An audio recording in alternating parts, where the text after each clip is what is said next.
Good afternoon, everyone. Thank you for joining us for another educational CECL webinar from Ardmore Banking Advisors. This latest presentation in our series will focus on some of the lessons learned as some financial institutions have begun their mandated parallel runs as they ramp up for CECL implementation next year. During today's presentation, please feel free to use the question box on the right side of your screen to request any information that we might not cover. We will also try to leave some time at the end of the program to get to those questions.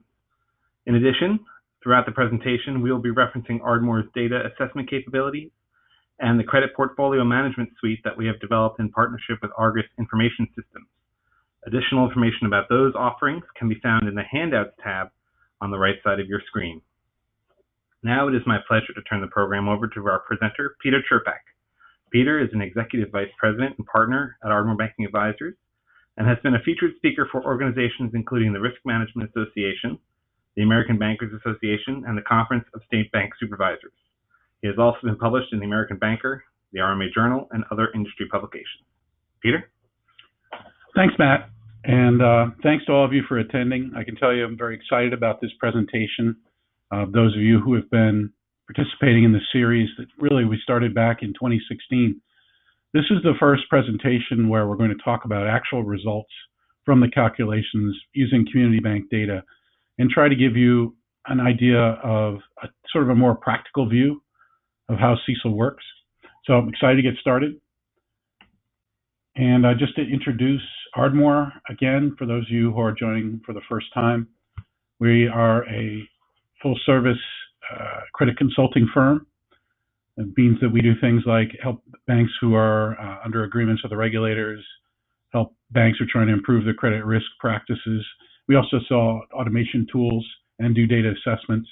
We've been partners with CSI for more than 8 years now, and you'll see us at the conference if you're going to be in Chicago this fall. Our partner, Argus Information Systems, is a global credit compliance software firm who is founded in White Plains, New York, and Argus has been helping mostly larger banks with important services like benchmarking and data collection, has stepped into the community bank market with Ardmore to develop a tool set that works for community banks and for CECL compliance. So really together, CSI as your core system, which hosts your data, Argus, which has built out the software and maintains it, and Ardmore, who helps implement the tool set for you, tailor it, and is your support during the implementation. We're sort of a three-legged stool that works together with best practice to bring you along the CECL challenge. All of our solutions are directly linked to CSI data, so our clients and prospects can be assured that you don't have to worry about going out and getting your own data. It'll flow directly from CSI, which saves the institution time and energy. So before we get started, I want to do a poll. We always like to do this because it's great to see what the banks are doing, and we kind of look at how things have changed over time. So I'm going to, Matt, if you can set up the first poll, which is really asking about where you are on the CECL continuum. If people could vote, we'd really appreciate it because, you know, we are always trying to understand feedback and where our clients are in the journey, because CECL is a journey. It's not a sprint. We've been at it since 2016, since the announcement of the standard and rule, and we know that almost all of the banks on the phone today are probably 2022 banks, and you know, you're in a certain point in your journey, and we always like to check in. So we'll wait another minute for you to anyone else who wants to just pop in and say where they are on their journey, and then we'll show you the results. Okay, Matt.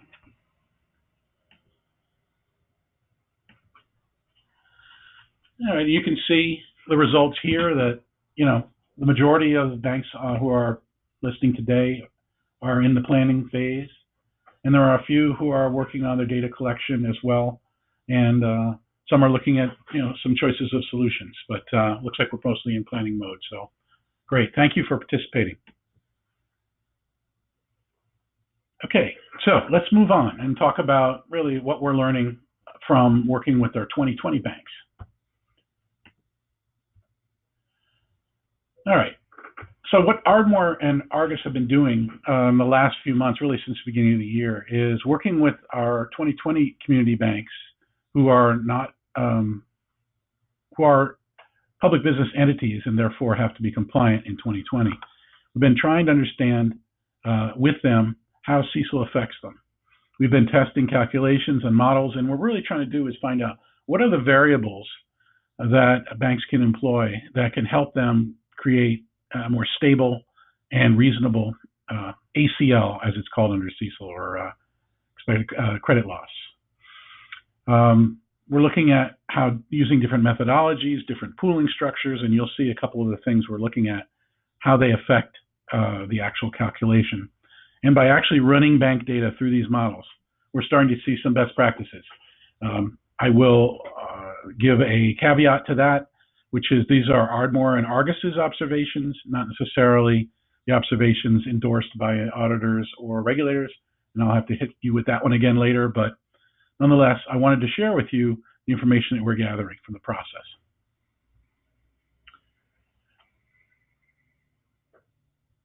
Now, there are several methodologies, as you probably know, that are approved for CECL. There's not one endorsed method from the regulators or the auditors. You are told to select the best method for your portfolio. The most commonly used that we're seeing out in the market right now in the industry for community banks are vintage and cohort models because they're so similar to the models that you use today.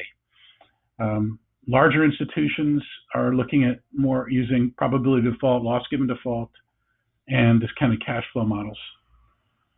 There is another model, the weighted average remaining maturity model, or WARM, which is also a selection that we're seeing in certain smaller community banks. The Fed in particular has been clear that they consider that a good starting point that's acceptable for a CECL calculation, though weighted average remaining maturity has been criticized strongly by industry groups like the American Bankers Association, and as well as some anecdotal comments we've heard from auditors and regulators saying that they didn't think it was really risk-based enough. So we're not going to talk about that methodology very much today. So as an overall view, and originally when I was kind of setting this up, I started talking about this as Q factors as being the most important thing. The qualitative factors, which are what are done today, are added to the actual calculation of losses. They make up today, for most community banks, anywhere from 70 to 90% of the actual reserve amount. That's because times have been good for so long that most of the historical charge-offs have rolled off of banks' look-back periods, and therefore they have to maintain an adequate level of reserves. They're finding that they have to use all sorts of qualitative adjustments. I think the same thing is going to happen under CECL. Now, back in 2017, when the regulators started having meetings about CECL and saying how CECL was going to work, they said that, the calculation is everything. If you do the calculation right, you probably weren't even going to need many Q factors. The calculation, if it's properly done, it will incorporate economic conditions. It'll incorporate changes in the portfolio, all that sort of thing. That was what we were sort of led down the path from the beginning. But what has evolved really this year, I think, is the fact that the calculation is really just part of the estimate, and it may be just the base of your final ACL calculation. And partially this is due to the lack of good quality data and the fact that community banks have very sporadic loss history, so that the patterns and the calculations that the larger bank use don't necessarily work as well for the smaller ones. So extensive Q factors are going to be needed to make your calculation work. Why is that? Well, we're finding out now as we try to run through the methodologies. So I'll share with you what we're finding. Let's talk about pooling. If you've been in any of the other webinars that we've given, you know that this is a topic that we've talked about. Do you need to break your collective impairment pools out further by different risk characteristics? We have started our testing on the assumption that most community banks are going to keep their current pooling structure. They're not going to want to change that because it creates new calculations and additional complexity. So we don't see any reason to change that unless you have to. But we do find out that using sub-pools within the pooling structure is very helpful because it acts to isolate more risky loans from less risky loans, and therefore can isolate loss rates from loans that are really not applicable for those losses. So we use sub-pools inside of the collective pools to break them out by risk characteristics. So for example, for the vintage calculation, we typically will break the pools out into sub-pools by tenor bands or term. That helps isolate the longer term loans from the shorter term loans and therefore doesn't overly tax the short-term loans with losses in the long-term group. So we typically will break these out into bands by tenor. For the cohort methodology, which is also known as snapshot for those of you who have seen Ask the Regulator webinars, we break down the asset pools by risk characteristics. And a risk rating would work well if you use risk ratings. Other risk characteristics might include number of times delinquent or credit scores or other things. So examples of this would be for vintage. Here are some actual sub-pools that we built for one of our banks, where you can see in the darker blue are the traditional pool, and then underneath that are the sub-pools that we broke them out into. For cohorts, we did a similar thing. Now you'll notice that the cohorts aren't broken out into every single risk rating. That's because of the fact that, and similarly in the vintage sub-pools, we're not breaking out every single term. And that's because there simply aren't enough loans in those sub-pools to be statistically important. I mean, you don't really want to have a sub-pool with 7 loans in it. You can't really have much of a loss pattern or really derive much statistically from that. So what we do is we take a look at the data and we produce reports to show you what we think is a good distribution of sub-pools that have enough in them that they can be statistically valuable, but granular enough is that you can keep apart the riskier loans from the less risky loans. So if you're going to create sub-pooling, you have to consider a few things. I mentioned this just now, that you really can't have you can have too many sub-pools and lose any statistical valuation or valuableness, I should say. The thing is that you have to look at where the losses are as much as what your assets are, because you want to have losses spread amongst pools logically so that you can actually establish loss patterns. If all of your losses are in one pool, that's going to be problematic from a calculation standpoint. One of the issues is, of course, if you don't have the data broken out. We certainly work with a number of banks who don't use risk rating for all their loans, or their loans are all concentrated in risk grade 3. Then that would not act very effectively as a sub-pooling criteria because everything would be in one place. On a side note on that is, if, for example, you're in an institution that tends to associate the lowest pass grade, meaning the most risky pass, with every loan because you figure that's the most conservative way to go, so you grade everything a 4, that's a problem with CECL because that means that the more risky loans are going to be lumped in with the good loans. So having a good spread of risk ratings across a bell curve is probably the way to go. But you obviously have to have the data. So this gets back to, why do we need the data? One of the things we need is, if we're going to do sub-pools, we need to have meaningful information. Also, that it has to be risk-based. And if you don't have risk-based criteria, then you're not really going to be able to do sub-pooling very effectively. One of the nice things about sub-pooling outside of CECL is that, for those of you who haven't broken out your ALLL to this level before, it gives you more information about risk in the portfolio, and can help inform management where to look. So you might be more concerned about, if you're using cohorts and you're looking at the loans are going to mature soon, they're more important than those that mature later. Obviously, riskier loans based on risk characteristics. So it's a good practice from a risk management standpoint, and it's helpful from a CECL standpoint. The other thing to talk about here is the life of loan estimate itself. Life of loan is something that is a struggle to calculate, particularly for smaller banks. The basic concept of life of loan would be to say, take all my loans, start with the origination date, take the contractual maturity date, and that's the life, and then you simply create an average for your pool. That would be one way to do it, but that's not the way you want to do it with CECL, because that's going to create the longest possible lives of loans.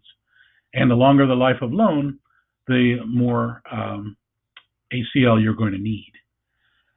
So, if you took it literally, you might say, well, I'm going to break into these subpools like I showed you in the other slide. And if I have any loan that lasts for the entire number of quarters for that subpool, then that's what my life of loan is. So if you have a 1 to 5 year pool, and you've got one 5-year loan in there, then you'd say, well, my life of loan is 5 years. However, what the regulators have suggested is in their Ask the Regulator webinars that an averaged life of loan is probably okay, because it's probably not material. If you have one loan that happens to be 5 years long, but the average maturity is 3, then the more reasonable life of loan is 3. So one of the things that you'll do is look at an average as opposed to really the longest in any one segment.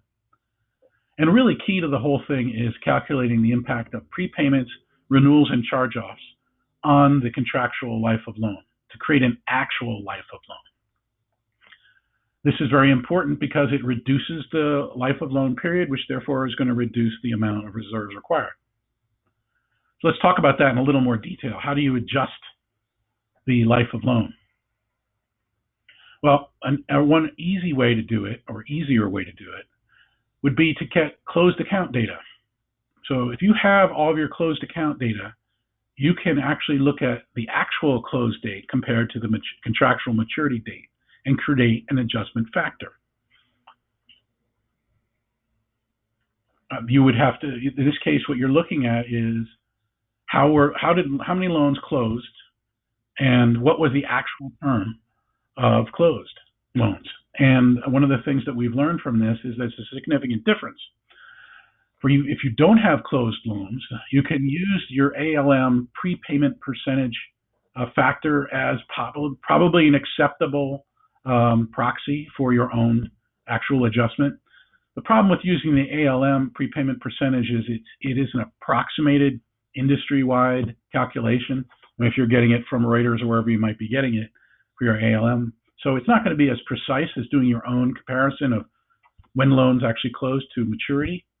And also a challenge may be that your ALM asset pools may not match your ALLL or CECL pools, in which case it could be hard to apply an ALM prepayment percentage. I know there's one concern the American Bankers Association has with using the prepayment percentage, which is that the ALM percentage is not audited typically. So it could be something that your auditor might object to. But somehow or other, coming up with an adjustment factor that reflects the actual life of loan is very important. We have found in all of the banks that we've done this for that it makes a big difference either in the total or the average life of loan. I'll give you an example. So in this table, you can see that we have an average life of loan in years, and we have a adjusted average life of loan. So the total, the far right column shows a total life of loan. So for example, the first example, 5+ family, 5+ up to 7 years.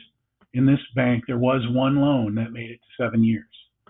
However, the average life was really 1 year in that actual entire cohort of loans. So you can see it's a significant difference. There are a couple of examples where the average life of loans appears to be longer than the total life, and that would have to be if there were circumstances where losses occurred after the contractual term. But generally speaking, the average life of loan is that with the adjustment is going to be significantly less. Now, there are some considerations in this that you have to think about before we get any deeper into this kind of an adjustment process. Historical data. What is it good for? This has been a request from the regulators from the start, which is to say you really, really need to have a lot of history. Well, the question is why? And how do you apply it? I believe in the beginning the logic was that people thought, well, the more historical data you've got, the more accurate your life of loan calculation is going to be. So if you've got 48 quarters of historical data and losses, then you could use that 48 quarter number to help really create a more accurate life of loan loss.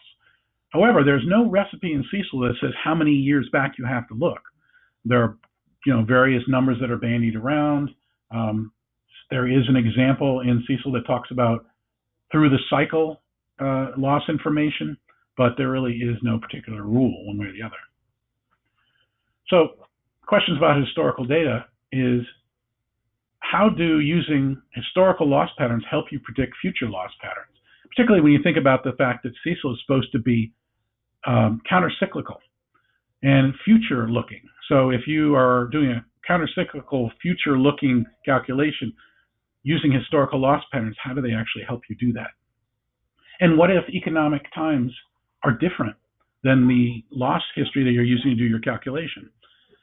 That could cause a conflict. So for example, if you use loss history that goes back through the cycle and you've got losses from 2010 showing up in your portfolio, which skew your loss rate, and you don't think that the conditions are anything like 2010 on the horizon, then why would you use that information? It would seem to be counterintuitive. Some banks have enough history that they can actually pull in some of the things that have dropped off your current rollback period on your ALLL, and some of those losses that are long gone are going to repeat, and they could skew the calculation to create additional ACL amounts. That's something that to be concerned about, and different methodologies are impacted differently by pulling in those far back historical losses. Again, think about the story that you're going to tell to your auditors and regulators about your calculation, why you would want to include historical losses like that or not. Let's go into that a little bit further. We know that most community banks, although certainly not all, had more significant losses in 2010 through 2013. The question is, how much does that matter now? If, for example, you decide to shorten your historical period of losses, you could, in theory, still have, let's say, 25 quarters of data, but those losses might be rolling off. So you have to consider that maybe you might want to shorten your data period for losses, because that way you don't have to pick up these extraordinary one-time losses from the economic downturn. Or conversely, you could lengthen the data period that you're assessing, and by lengthening the data period, and since you divide the loss across the periods, the averaging will bring down the loss rate. So as you can see, you can shorten it, you could lengthen it, you could also consider that perhaps you want to use a different point in time that's more relevant to the economic conditions that you project. Different methodologies are affected differently by these historic loan losses. The cohort methodology, if you're familiar with it, is basically called also the snapshot, where you're looking at a pool over time, and whatever is in the pool is the outstanding amount, is the divisor, and then losses in that pool, no matter when they originated, get divided out. Because they'll pick up losses regardless of when they're initiated or originated, this means that if you're doing a cohort methodology and you're starting, let's say, in 2012 with your calculation, any loans that originated in 26, 7, and 8 that failed will show up in the cohort and impact your ACL. Vintage only tracks losses that occur for the loans after the base origination period. So if you're starting with 2011 or 2012, then you're only going to pick up losses that happen to those loans in that pool. So it would behoove you to use vintage if, for example, you had a lot of losses and you want to start after that period, you don't want to pick them up. Again, these are somewhat complex concepts, but I want to just give you a flavor of what we're seeing out there. But let me give you an example. And the other thing, I guess, to think about, and this is, I was talking to Mike Collette of the American Bankers Association, who's done presentations with me in the past. That he doesn't think it makes a lot of sense to pick historical data that isn't relevant to the economic conditions that you're forecasting. So if you think that this is the economic cycle, you're more like today, 2006, than you are 2010, then why use 2010 data to set your loss rates? Something to think about. It's the auditors who are going to make that decision, I believe. So let's give you an example. This screen that you're looking at here is a vintage calc, and you can see we have 28 quarters. So in vintage, if you remember, the base periods are down the left side, and historical performance is across the top. And you can see in this example, there have been a few losses. These are loss rates that were calculated based on actual losses within these periods, and then divided against the percentage of, the amount of commitment remaining for the loans in that vintage. And the red box on the right is to show you we had this one loss back in 3/31/2011 that was pretty big. In fact, it was $1 million loss. And it shows a loss rate of 758 because of the fact that at that point the pool was so small that you're actually losing more in percentage than what was in the pool. What happens with vintage is the green segment that you're looking at is the projection.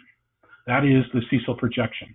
And the vintage model will do what's called mean reversion to project the loss percentages based on actual previous performance.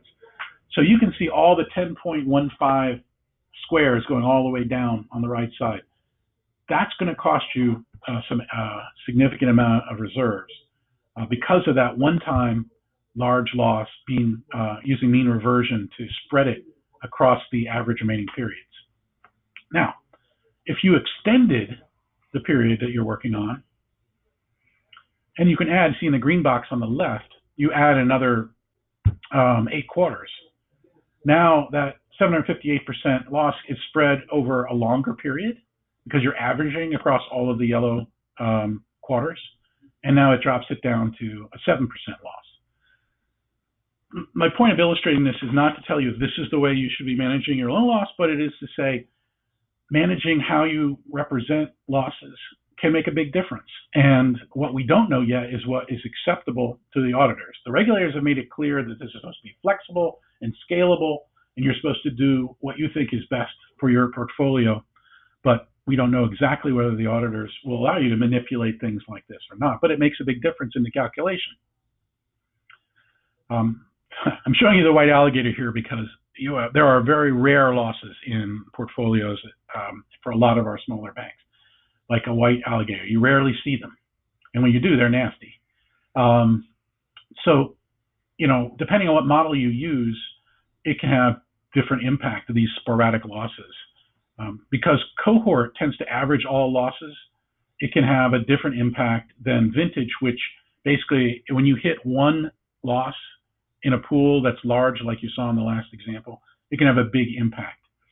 So if you have sporadic losses, sometimes vintage isn't the best way to go.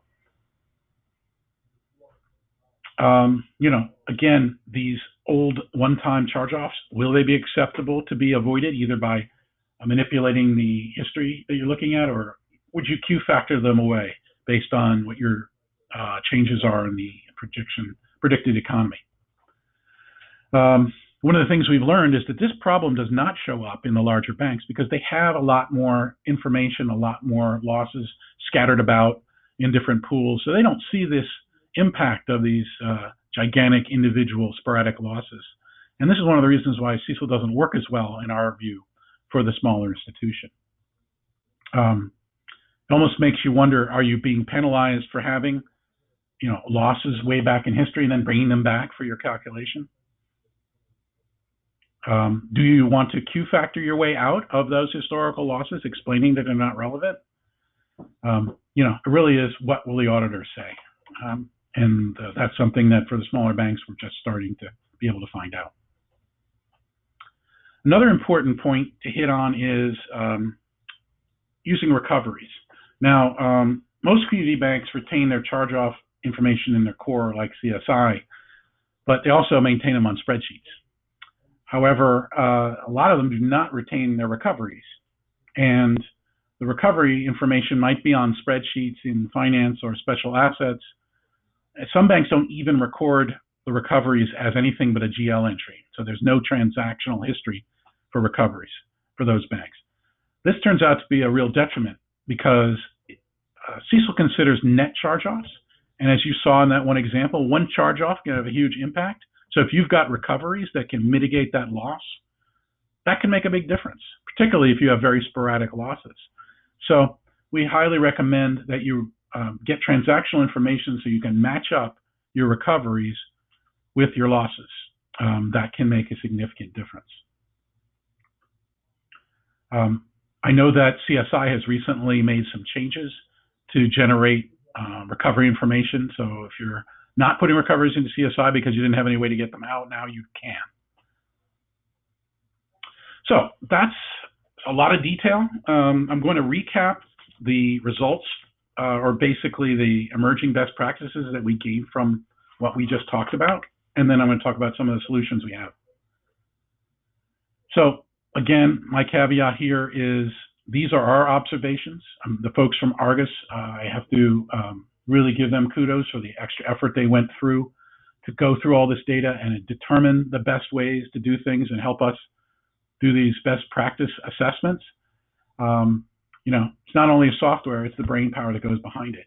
But these are our observations, and we recommend that anything that you do first be vetted through your own internal staff, and then look at people like your accountants, your regulators, your peers to see whether or not these things work best for you.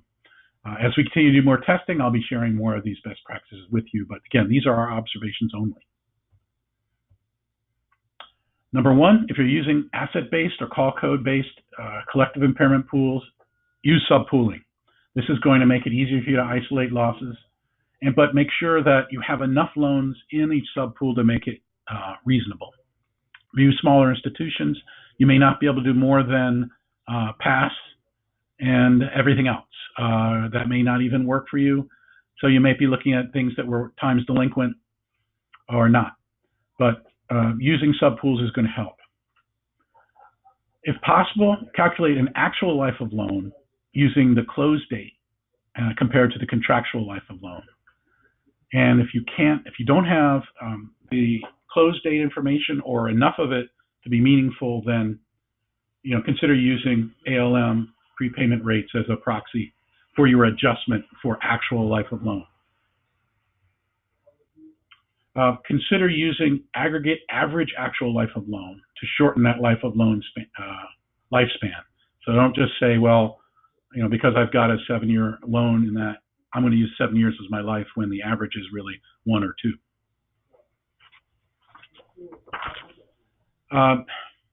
Tailor the amount of historical data you're including in your loss modeling effort. This is still somewhat controversial in that no one has said that you can do that or not.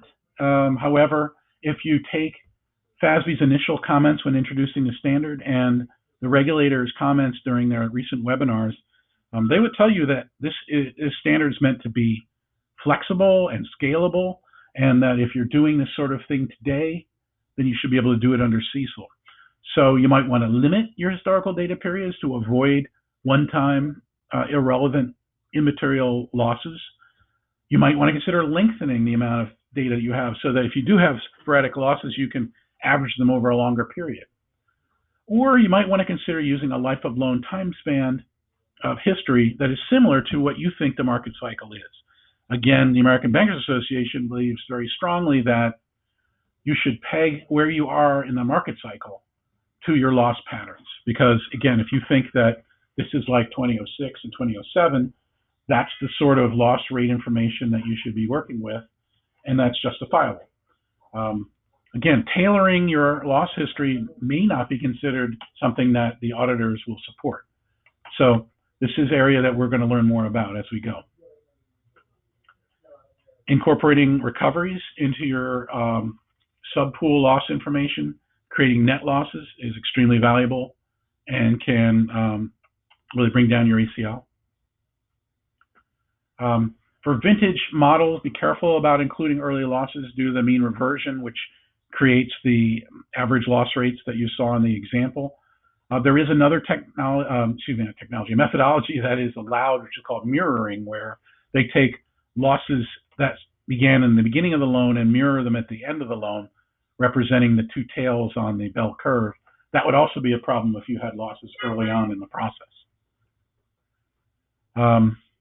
If you have long lifespan pools, sub-pools, that maybe a 25-year pool, if you use the cohort, you're going to pick up losses regardless of when they originated in the life of loan. So vintage might be a better selection for that.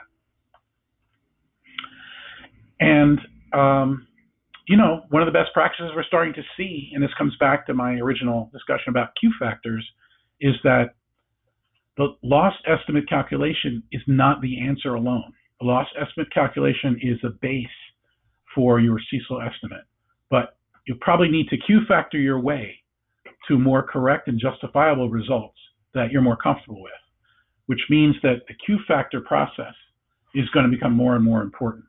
And our future educational sessions, we're going to really get into Q factors and how they work and what you can do with them.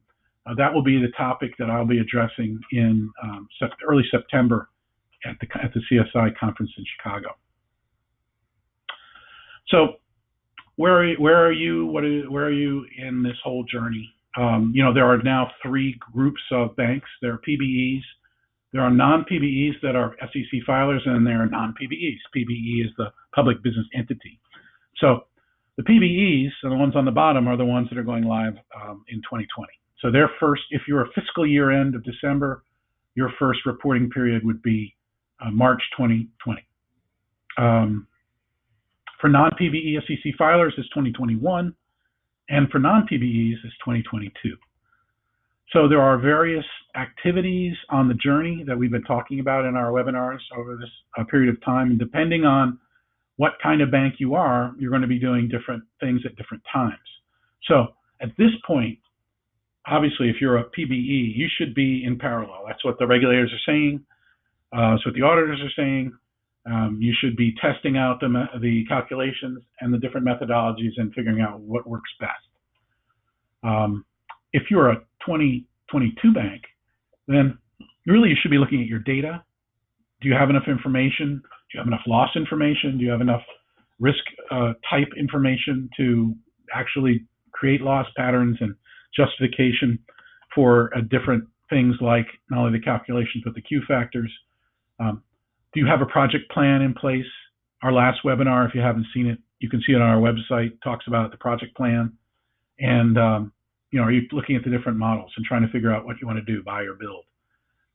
You'll notice is this a 2-step transition on the right because of the fact that, there are some banks who are thinking, well, I'm going to do whatever is easiest that I can get by the regulators and the auditors for my first CECL attempt, and then I'll convert over to a more risk-based model as I have to.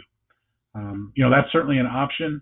We don't recommend that option because of the fact that we think that means you're going to have to do the work twice and probably go back and redo a lot of what you've done. But that's really up to the bank, the business decision that you have to make. Do you have a formal CECL plan? We noticed that 54% of the attendees said they were in planning. How are you going to get from May 2019 to March 2022? Some things to think about there.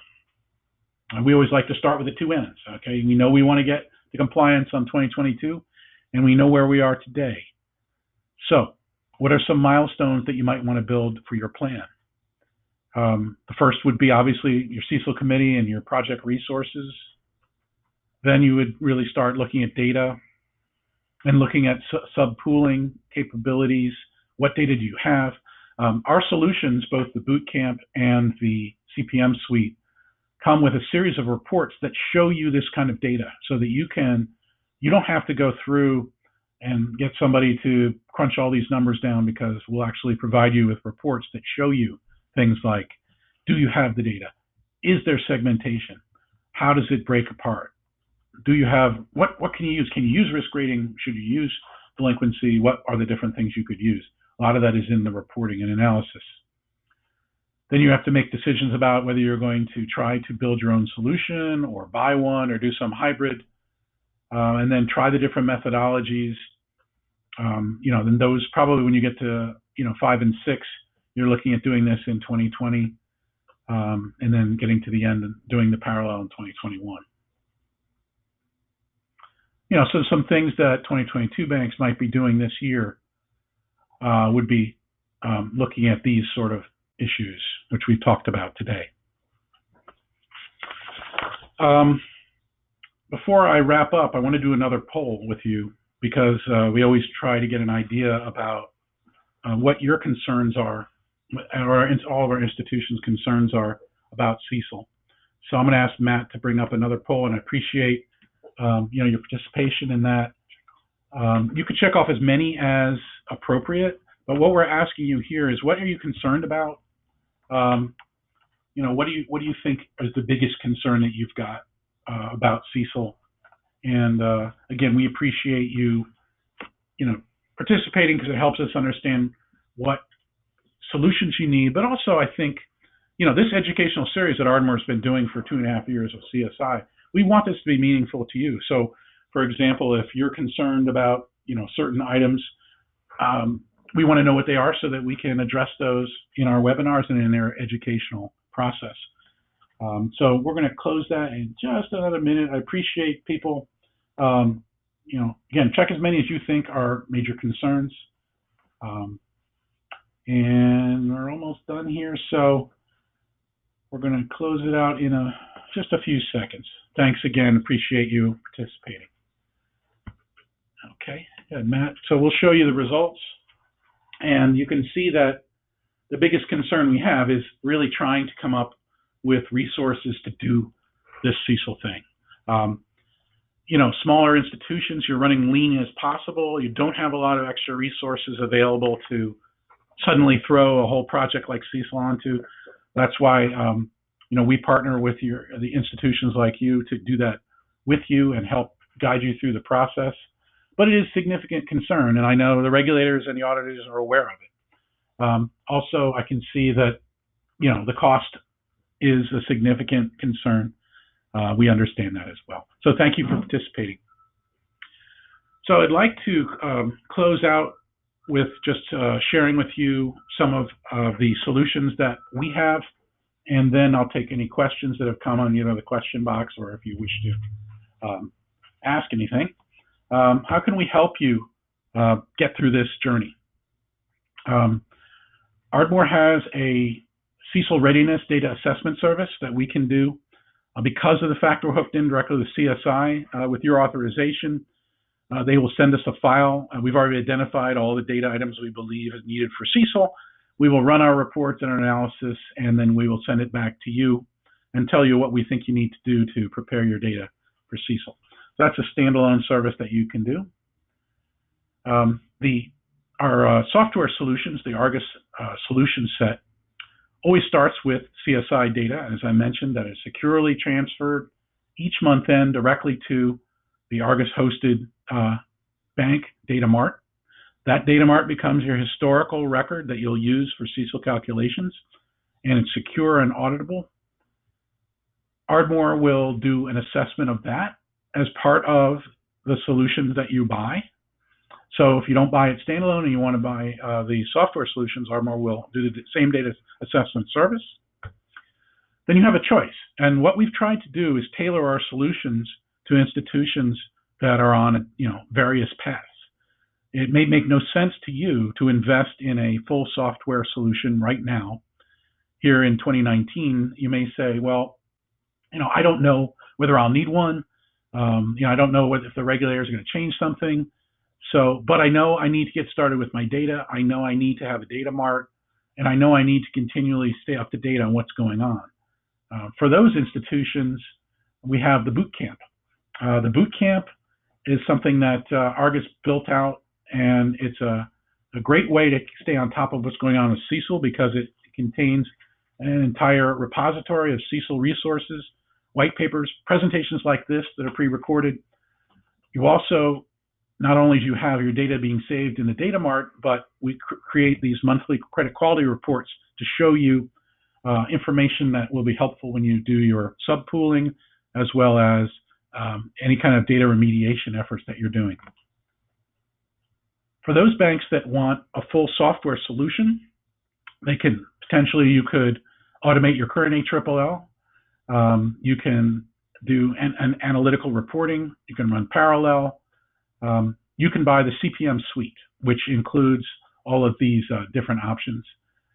It also leverages the data for other things. You could do your current ALLL. You could purchase the stress testing module, which is an optional thing. You can also generate concentration reports and analytics out of that database. Our logic there is if you're going to go through the effort of CECL, why not use that data as many times as possible? So these are the alternatives we have. The CPM suite is a workflow-based tool set. You can see an example here of a dashboard where we might start an ALLL cycle, go through review, make adjustments, run the calculations, such as we offer all the major methodologies for CECL, and close the cycle. So we can support vintage, which we just showed you some screenshots from our application. We can support the cohort or snapshot, which we talked about as another alternative. And again, you'll notice the difference on the left, on the upper left. The vintage is based on the idea that you have an origination-based quarter, and then you follow the history across time, creating loss rates based on, just dividing the advanced amount by the losses, and then you can see on the far right column N, that's where you get your totals, and then that 4-quarter gray in the center, that's your projection period. This would be where you might add, projection information based on the reversion technique and or economic information, which is available through the application itself. Or you might just replace all that with Q factors, that bottom green part. In the cohort, you'll see more of this stair-step methodology because we're looking at originations that's at different times. So it's for the life of loan, and we usually in the cohort, again, when you have a loss, that loss perpetuates until the either is recovered or the pool closes. But you can see the sub-pools in this example where we have the moderate, average, watch, special mention. This would be an example of a larger institution that has enough data that they can break it out into 5 sub-pools. In the other example we showed you earlier, we only had 3, which was average loss, special mention, and superior. And we do also support weighted average remaining or residual maturity. This is like I said, the somewhat controversial non-risk-based methodology where you're essentially projecting runoff of the portfolio by pool and then calculating loss rates for each period and then adding them up. Not really particularly effective and not particularly risk-based, but we do have that alternative. So for example, if you're an institution who says, I don't know what I'm going to do, maybe I'll start with weighted average remaining maturity, but it would be great if I had a platform that was flexible enough that I could then try the others. And if my auditor and my regulator don't like that, I can flip over and use cohort, snapshot, or vintage. So flexibility is important and being able to support multiple methodologies. We know there are other tool sets available to you out there. There are a lot of them, but we think being flexible is key because, as you know, not only are best practices evolving, as we discussed today, but also the regulators and auditors are opining. And when they opine, you have to listen. Just some examples of some reporting. This is our Q factor example. So if Q factors are going to be as important as they look to be, it's pretty important to be able to show the Q factors and illustrate what's going on. In this case, you're seeing Q factors in the light blue, sub-drivers underneath the Q factors in the driver middle column, and then effects that you can set up and different ranges of basis points. Economic indicators can be part of this as well. And we also obviously have full sets of reports. Operational reporting, all these reports are things I think most banks would rather have created coming right out of a system than doing it by hand in Excel. Not only do the auditors prefer it that way, but we talked about their biggest concern being time. It'd be a great time saver for you. We have calculation support, so here's where we'll show you actual life of loan, adjusted life of loan. All these things will be calculated for you in reports. And we even have Q factor support, where if you're going to create Q factors and they're going to be a major impact on your ACL, you really need to be able to illustrate pretty effectively with your data why these Q factors are effective. So this is an example of that. So that was really what I wanted to cover today. I know it's a lot to sink in. If you're interested in copies of the slides, please drop me a note, or Brent, who is our main link into CSI.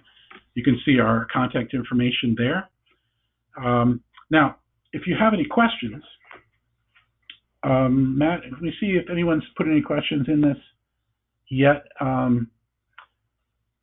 I see one person has asked whether or not you can get copies of the presentation. Yeah, please just drop me an email and we can do that for you. I see another question.